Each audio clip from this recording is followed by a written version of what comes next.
Good evening, guys. Quite late on a Tuesday for me to be on, and I'd like to welcome anyone watching on the replay or anyone watching from my YouTube channel. So I am still in North Galway, just in not in my usual location this evening, and as you can see, the heading is 3 ways to be your own best friend. And I think this topic is really important, and the reason is we need to treat ourselves with kindness and love and respect, and allow ourselves to be okay with who we are, because when we can do that, we can teach our loved ones how to do it to themselves, and it will spread out into the world. So it's not just about you, it ripples out. So that's why I feel like this topic is very, very important. We must learn how to become our own best friend, and there's ways to do it. And tip 1, I would like to say, think of, first of all, how would you treat someone you really, really love and you see them as someone who just needs compassion and kindness? Think about that. And generally it's like a small, helpless little baby or a small child. How would you treat them? You'd be gentle and kind and patient. And you certainly wouldn't call them a dummy or stupid or berate them for making mistakes, okay? Even though we're not a little child, but we got to treat ourselves with the same compassion and understanding and patience as a child. Think about how you would like to treat, how you treat your friends. I'm sure you treat them with kindness and love, and the way you speak to your friend, make sure you speak that way to yourself. That's tip number 2. Introduce positive self-talk to yourself. And the reason I'm really, really strong about this is because if you are not talking kindly and nicely to yourself, the chances are it's probably negative. It certainly will be negatives at certain times. The way you know your self-talk, whether you're conscious or unconscious of it, is mainly by how you feel most of the time, or in general, or how your life is going. Okay, and if you're feeling generally good most of the time, then you can assume that you probably have positive self-talk. But at times, if you're feeling a lot of emotions of guilt or maybe shame or doubting yourself, like an awful lot of these emotions, and you're mainly in them, well, then you can say to yourself, okay, I need to change my inner talk. My inner dialogue is not good right now. And you will know by the way you feel.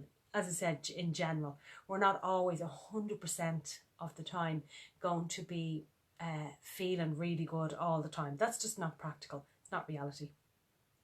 So tip 1 was to, how would you treat an innocent little baby, and you wouldn't give out to them, and you wouldn't berate them, and you wouldn't tell them they were bad because they made a mistake. Tip 2 is introduce positive self-talk. Like, it's okay to be me. I'm a kind person. Reassure yourself of those things, or whatever way I can manage this, whatever areas it is in for you. Make sure you are using positive self-talk. I cannot stress this enough. And the reason being is because a lot of our default is set to the negative. We weren't born like this, but through our life, this is what's happened. We've developed the negative offset of negative self-chatter. This is really, and so if you're in that space, which a lot of the times would be, you need to replace it with the positive self-talk. Okay, and so tip 3 is to allow yourself to be treated with kindness. Accept it, let it in.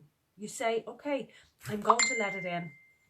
And if anybody is being kind or loving or treating you with respect and wants to be helpful towards you, let this in. Let the good stuff come in. This is really important. The problem people have is they think they're not worthy enough of good things in their life. You've got to accept them.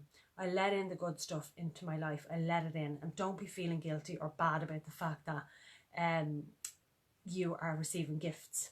If you are. But if you're not, just say, I allow all the good stuff to come to me, whatever that may be for you. So they're my 3 tips. And remember, you can only give something away if you have it for yourself. So if you're treating yourself this way, you're going to teach your loved ones, especially your children, how they will treat themselves, and then you'll show other people how to treat you, and then there's a ripple effect. So it's not just about you. So these are really powerful tips. Please remember them. Tip 1, how would you treat a helpless little child? with kindness and love and patience, and you wouldn't give out to them and say, oh, you're a dummy, or you're this or you're that. Tip 2, introduce positive self-talk and get it affirmations to yourself. Affirm to yourself it's okay to be you. Tip 3, allow yourself the good stuff and people to treat you with kindness and love. So I'll leave you there this evening, and I hope you have a lovely rest of your evening. Take care.